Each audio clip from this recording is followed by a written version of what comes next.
News next top ನ್ಯೂಸ್ಗೆ ಸ್ವಾಗತ. ನಾನು ದರ್ಶನ್ ಶೆಟ್ಟಿ ನಾರ್ಕಳಿ. ಟಾಪ್ ನ್ಯೂಸ್ ನೋಡೋಣ. ಅದಕ್ಕೂ ಮುನ್ನ ಈ ಕ್ಷಣದ ಹೆಡ್ಲೈನ್ಸ್. ಇಂದಿನಿಂದ ಶುರು ದ್ವಿತೀಯ ಪಿಯುಸಿ ಎಕ್ಸಾಮ್. 7 ಲಕ್ಷಕ್ಕೂ ಅಧಿಕ ವಿದ್ಯಾರ್ಥಿಗಳಿಗೆ ಇಂದಿನಿಂದ ಅಗ್ನಿ ಪರೀಕ್ಷೆ. ಶಿಕ್ಷಣ ಇಲಾಖೆಯಿಂದ ಭರ್ಜರಿ ತಯಾರಿ. ತನ್ನ ಬಣದ ನಾಯಕರಿಗೆ ಡಿಕೆಶಿ ಸಲಹೆ. ನನಗಾಗಿ ಯಾರು ದೆಹಲಿಗೆ ತೆರಳಬೇಡಿ ಎಂದು ಮನವಿ. ಡಿನ್ನರ್ ಪೊಲಿಟಿಕ್ಸ್ಗೂ ನನಗೂ ಸಂಬಂಧವಿಲ್ಲ ಎಂದ ಡಿಸಿಎಂ.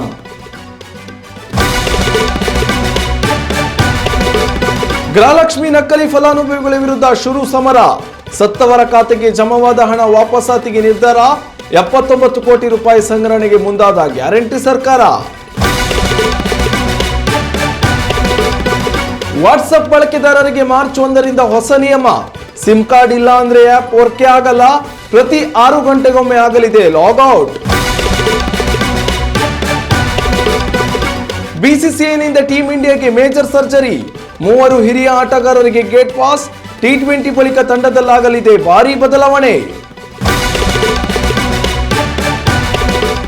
ಇಂದಿನಿಂದ ರಾಜ್ಯಾದ್ಯಂತ ದ್ವಿತೀಯ ಪಿಯುಸಿ ಪರೀಕ್ಷೆ ಆರಂಭಗೊಂಡಿದೆ. ರಾಜ್ಯದ ಒಟ್ಟು 1217 ಪರೀಕ್ಷಾ ಕೇಂದ್ರಗಳಲ್ಲಿ ಇಂದು 7.1 ಲಕ್ಷ ವಿದ್ಯಾರ್ಥಿಗಳು ಪರೀಕ್ಷೆ ಎದುರಿಸಲಿದ್ದಾರೆ.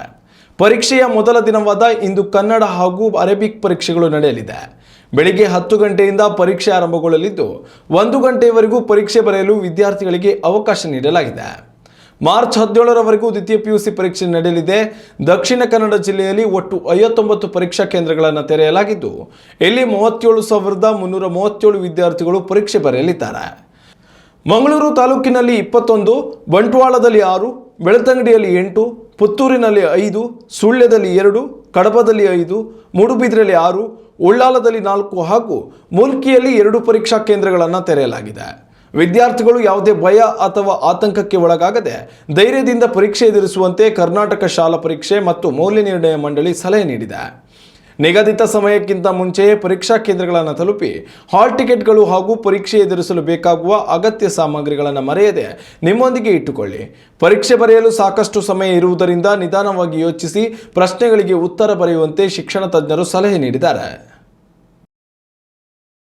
ಉತ್ತಮ ಸಂಸ್ಕಾರಯುತ ಶಿಕ್ಷಣದೊಂದಿಗೆ VSS English medium CBSE school Udupi Muddur. ನರ್ಸರಿಯಿಂದ 10ನೇ ತರಗತಿವರೆಗೆ ಶಿಕ್ಷಣದ ಜೊತೆಗೆ 5ರಿಂದ 10ನೇ ತರಗತಿವರೆಗಿನ ವಿದ್ಯಾರ್ಥಿನಿಯರಿಗೆ ಉತ್ತಮ ಹಾಸ್ಟೆಲ್ ಸೌಲಭ್ಯವೂ ಇದೆ. ನಿಮ್ಮ ಮಕ್ಕಳ ಪ್ರವೇಶಾತಿಗಾಗಿ ಈ ಸಂಖ್ಯೆಗೆ ಕರೆ ಮಾಡಿ. ಜನ್ಮದಿನದ ನೆಪದಲ್ಲಿ ಡಿಸಿಎಂ ಡಿಕೆ ಶಿವಕುಮಾರ್ ಬಣದ 40ಕ್ಕೂ ಅಧಿಕ ಶಾಸಕರು ಒಂದೆಡೆ ಸೇರಿ ಶಕ್ತಿ ಪ್ರದರ್ಶನ ಮಾಡಿರುವ ಬೆನ್ನಲ್ಲೇ ಡಿಸಿಎಂ ಡಿಕೆ ಶಿವಕುಮಾರ್ ತನ್ನ ಬಣದ ನಾಯಕರಿಗೆ ಮಹತ್ವದ ಸಲಹೆ ನೀಡಿದ್ದಾರೆ.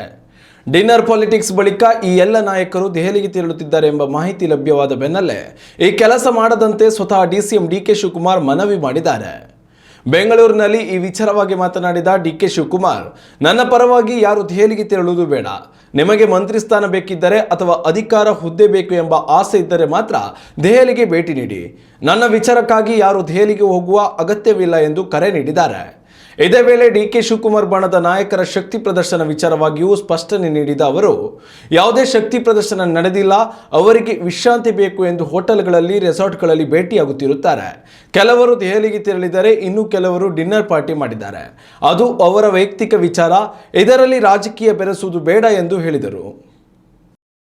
ಸಿದ್ದರಾಮಯ್ಯ ಪಂಚ ಗ್ಯಾರಂಟಿ ಯೋಜನೆಗಳ ಪೈಕಿ ಒಂದಾದ ಗೃಹಲಕ್ಷ್ಮಿ ಯೋಜನೆಯು ಪ್ರತಿಯೊಬ್ಬ ಮನೆಯ ಯಜಮಾನಿಗೆ 2,000 ರೂಪಾಯಿಗಳ ಮಾಸಿಕ ಆರ್ಥಿಕ ಸಹಾಯವನ್ನು ಮಾಡುತ್ತಾ ಬರುತ್ತಿದೆ. ಸರ್ಕಾರಕ್ಕೆ ಈ ಯೋಜನೆಯಿಂದ ವಿಪರೀತ ಆರ್ಥಿಕ ಸಂಕಷ್ಟವಾಗುತ್ತಿದ್ದರೂ ಸಹ ಕೊಟ್ಟ ಮಾತನ್ನು ಉಳಿಸಿಕೊಳ್ಳುವ ನಿಟ್ಟಿನಲ್ಲಿ ಯೋಜನೆ ಮುಂದುವರಿಸಲಾಗುತ್ತಿದೆ. ಆದರೆ ಈ ಯೋಜನೆಯ ಲಾಭವನ್ನು ಕೆಲ ನಕಲಿ ಫಲಾನುಭವಿಗಳು ಬಳಸಿಕೊಳ್ಳುತ್ತಿರುವುದು ಸರ್ಕಾರದ ಗಮನಕ್ಕೆ ಬಂದಿದ್ದು ಇಂಥವರ ವಿರುದ್ಧ ಗ್ಯಾರಂಟಿ ಸರ್ಕಾರ ಸಮರ ಆರಂಭಿಸಿದೆ. ಗೃಹಲಕ್ಷ್ಮಿ ಫಲಾನುಭವಿಗಳು ನಿಧನರಾಗಿದ್ದರೂ ಸಹ ಈ ಮಾಹಿತಿಯನ್ನು ಸರ್ಕಾರದಿಂದ ಮುಚ್ಚಿಟ್ಟು ಕೆಲ ಕುಟುಂಬಸ್ಥರು ಇಂದಿಗೂ ಸತ್ತ ಯಜಮಾನಿಯ ಹೆಸರಲ್ಲಿ ಗೃಹಲಕ್ಷ್ಮಿ ಹಣ ಪಡೆಯುತ್ತಿದ್ದಾರೆ ಎನ್ನಲಾಗಿದೆ.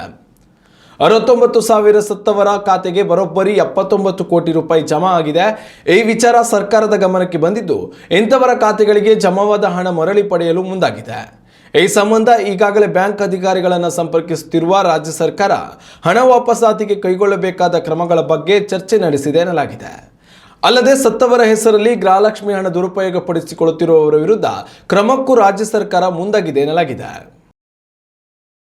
ಉತ್ತಮ ಸಂಸ್ಕಾರಯುತ ಶಿಕ್ಷಣದೊಂದಿಗೆ VSS English medium CBSE school Udupi Muddur.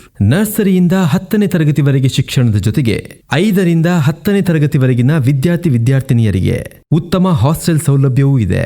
ನಿಮ್ಮ ಮಕ್ಕಳ ಪ್ರವೇಶಾತಿಗಾಗಿ ಈ ಸಂಖ್ಯೆಗೆ ಕರೆ ಮಾಡಿ. ಇತ್ತೀಚಿನ ದಿನಗಳಲ್ಲಿ ಬಹುತೇಕರು ಸರ್ವೇಸಾಮಾನ್ಯವಾಗಿ ಬಳಕೆ ಮಾಡುತ್ತಿರುವ ಆ್ಯಪ್ ಎಂದರೆ ಅದು ವಾಟ್ಸಪ್ ಬಳಕೆದಾರರಿಗೆ ನಾಳೆಯಿಂದಲೇ ಹೊಸ ನಿಯಮವೊಂದು ಜಾರಿಯಾಗುತ್ತಿದೆ.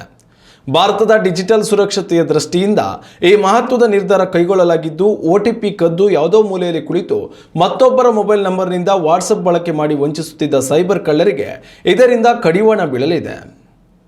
ಹೌದು, ಇನ್ಮುಂದೆ ಸಿಮ್ ಇಲ್ಲದೆ ಕೇವಲ OTP ಮೂಲಕ ವಾಟ್ಸಪ್ ಬಳಕೆ ಸಾಧ್ಯವೇ ಇಲ್ಲ. ಕೇಂದ್ರ ದೂರ ಸಂಪರ್ಕ ಇಲಾಖೆ ಸಿಮ್ ಬೈಂಡಿಂಗ್ ಎಂಬ ಹೊಸ ನಿಯಮ ಜಾರಿಗೆ ತಂದಿದೆ. ದಿನವಿಡೀ ಡೆಸ್ಕ್ಟಾಪ್ ಮೂಲಕ ಕಚೇರಿ ಕೆಲಸಗಳನ್ನು ಮಾಡುವವರಿಗೆ ಅನೇಕ ಡಿವೈಸ್ಗಳಲ್ಲಿ ಒಂದೇ ನಂಬರ್ ಬಳಸುವ ಉದ್ಯಮಿಗಳಿಗೂ ಇದರ ಎಫೆಕ್ಟ್ ತಟ್ಟಲಿದೆ. ಏಕೆಂದರೆ ಪ್ರತಿ 6 ಗಂಟೆಗಳಿಗೊಮ್ಮೆ ಡೆಸ್ಕ್ಟಾಪ್ನಲ್ಲಿ ವಾಟ್ಸಪ್ ಲಾಗೌಟ್ ಆಗಲಿದ್ದು, ನೀವು ಮೊಬೈಲ್ ನಿಮ್ಮ ಬಳಿಗೆ ಇಟ್ಟುಕೊಳ್ಳಬೇಕಾಗಿ ಬರಲಿದೆ. ಸಿಮ್ ಬೈಂಡಿಂಗ್ ಡೆಡ್ಲೈನ್ನಲ್ಲಿ ಯಾವುದೇ ವಿಸ್ತರಣೆ ಇಲ್ಲ ಎಂದು ಕೇಂದ್ರ ಸಂವಹನ ಸಚಿವ ಜ್ಯೋತಿರಾದಿತ್ಯ ಸಿಂಧಿಯಾ ಹೇಳಿಕೆ ನೀಡಿದ್ದಾರೆ. ಕೇಂದ್ರ ಸರ್ಕಾರದ ಈ ನಿರ್ಧಾರದಿಂದಾಗಿ ಒಂದೇ ಸಿಮ್ನಿಂದ 3-4 ಕಡೆಗಳಲ್ಲಿ ವಾಟ್ಸಪ್ ಬಳಕೆ ಮಾಡುತ್ತಿದ್ದವರಿಗೆ ಭಾರಿ ಸಂಕಷ್ಟ ಎದುರಾಗಿದೆ. ಮೂಲ ಸಿಮ್ ಇಲ್ಲದೆ ನೀವು ಎಲ್ಲಿಯೂ ವಾಟ್ಸಪ್ ಬಳಕೆ ಮಾಡಲು ನಾಳೆಯಿಂದ ಸಾಧ್ಯವಾಗುವುದಿಲ್ಲ ಎಂದು ಕೇಂದ್ರ ಸರ್ಕಾರ ಸೂಚನೆ ನೀಡಿದೆ. T20 ಟೂರ್ನಿಯಲ್ಲಿ ಸದ್ಯ ಉತ್ತಮ ಪ್ರದರ್ಶನ ತೋರುತ್ತಿರುವ ಸೂರ್ಯಕುಮಾರ್ ನಾಯಕತ್ವದ ಟೀಂ ಇಂಡಿಯಾ ದಕ್ಷಿಣ ಆಫ್ರಿಕಾ ವಿರುದ್ಧದ ಒಂದು ಪಂದ್ಯದಲ್ಲಿ ಮಾತ್ರ ಸೋಲಿನ ರುಚಿ ಕಂಡಿದೆ. ಸೂರ್ಯಕುಮಾರ್ ನೇತೃತ್ವದಲ್ಲಿ ಈವರೆಗೆ ಆಡಿರುವ ಎಲ್ಲ ಸರಣಿಗಳನ್ನು ಗೆದ್ದಿರುವ ಟೀಂ ಇಂಡಿಯಾ ಈ ಬಾರಿಯ T20 ಚಾಂಪಿಯನ್ಶಿಪ್ ಉಳಿಸಿಕೊಳ್ಳುತ್ತಾ ಎಂಬುದು ಸದ್ಯದ ಪ್ರಶ್ನೆಯಾಗಿದೆ. ಈ ಎಲ್ಲದರ ನಡುವೆ ಟೀಂ ಇಂಡಿಯಾ ತಂಡದ ಕೆಲ ಹಿರಿಯ ಆಟಗಾರರಿಗೆ ಕೋಕ್ ನೀಡಲು BCCI ನಿರ್ಧರಿಸಿದೆ ಎನ್ನಲಾಗಿದೆ. ದಕ್ಷಿಣ ಆಫ್ರಿಕಾ ವಿರುದ್ಧದ ಪಂದ್ಯದಲ್ಲಿ ಟೀಂ ಇಂಡಿಯಾ 76 ರನ್ಗಳಲ್ಲಿ ಹೀನಾಯ ಸೋಲು ಅನುಭವಿಸಿದ ಬಳಿಕ ಈ ನಿರ್ಧಾರಕ್ಕೆ BCCI ಬಂದಿದೆ ಎನ್ನಲಾಗಿದೆ. ಹೀಗಾಗಿ T20 ವಿಶ್ವಕಪ್ ಬಳಿಕ 3 ಆಟಗಾರರನ್ನ ತಂಡದಿಂದ ಕೈ ಬಿಡಲು ನಿರ್ಧರಿಸಲಾಗಿದೆ. ಈ ಪಟ್ಟಿಯಲ್ಲಿ ವಾಷಿಂಗ್ಟನ್ ಸುಂದರ್, ರಿಂಕು ಸಿಂಗ್ ಹಾಗೂ ಸಂಜು ಸ್ಯಾಮ್ಸನ್ ಅವರ ಹೆಸರು ಕೇಳಿ ಬಂದಿದೆ. ದಕ್ಷಿಣ ಆಫ್ರಿಕಾ ವಿರುದ್ಧದ ಪಂದ್ಯದಲ್ಲಿ ವಾಷಿಂಗ್ಟನ್ ಸುಂದರ್ ಅತ್ಯಂತ ಹೀನಾಯ ಪ್ರದರ್ಶನ ತೋರಿದ್ದಾರೆ. ಬ್ಯಾಟಿಂಗ್ ವಿಭಾಗದಲ್ಲಿ ಕೇವಲ 11 ರನ್ ಗಳಿಸಿದ ಸುಂದರ್ 2 ಓವರ್ಗೆ 17 ರನ್ಗಳನ್ನು ಬಿಟ್ಟುಕೊಟ್ಟಿದ್ದರು. ಅಂತೆಯೇ ರಿಂಕು ಸಿಂಗ್ ಕೂಡ ಬ್ಯಾಟಿಂಗ್ ವಿಭಾಗದಲ್ಲಿ ಕಳಪೆ ಪ್ರದರ್ಶನ ತೋರಿದ್ದು 6ನೇ ಕ್ರಮಾಂಕದಿಂದ 8ನೇ ಕ್ರಮಾಂಕಕ್ಕೆ ತೆರಳಿದ್ದಾರೆ. ಹೀಗಾಗಿ ರಿಂಕು ಸಿಂಗ್ ಬದಲು ಸೌತ್ಪಾವ್ಗೆ ಅವಕಾಶ ನೀಡಲು BCCI ನಿರ್ಧರಿಸಿದೆ. ಇನ್ನು ಸಂಜು ಸ್ಯಾಮ್ಸನ್ ಪ್ರದರ್ಶನ ಕೂಡ ನೀರಸವಾಗಿದ್ದು, ಅವರನ್ನು ತಂಡದಿಂದ ಕೈ ಬಿಡಲು ನಿರ್ಧರಿಸಲಾಗಿದೆ. ಇನ್ನಷ್ಟು ತಾಜಾ ಸುದ್ದಿಗಳಿಗಾಗಿ ನೋಡ್ತಾ ಇರಿ ನ್ಯೂಸ್ ನೆಕ್ಸ್ಟ್. ಇದು ವರ್ತಮಾನದ ಕೈಗನ್ನಡಿ. ಉತ್ತಮ ಸಂಸ್ಕಾರಯುತ ಶಿಕ್ಷಣದೊಂದಿಗೆ VSS English medium CBSE school Udupi Muddur. ನರ್ಸರಿಯಿಂದ 10ನೇ ತರಗತಿವರೆಗೆ ಶಿಕ್ಷಣದ ಜೊತೆಗೆ 5ರಿಂದ 10ನೇ ತರಗತಿವರೆಗಿನ ವಿದ್ಯಾರ್ಥಿನಿಯರಿಗೆ ಉತ್ತಮ ಹಾಸ್ಟೆಲ್ ಸೌಲಭ್ಯವೂ ಇದೆ. ನಿಮ್ಮ ಮಕ್ಕಳ ಪ್ರವೇಶಾತಿಗಾಗಿ ಈ ಸಂಖ್ಯೆಗೆ ಕರೆ ಮಾಡಿ.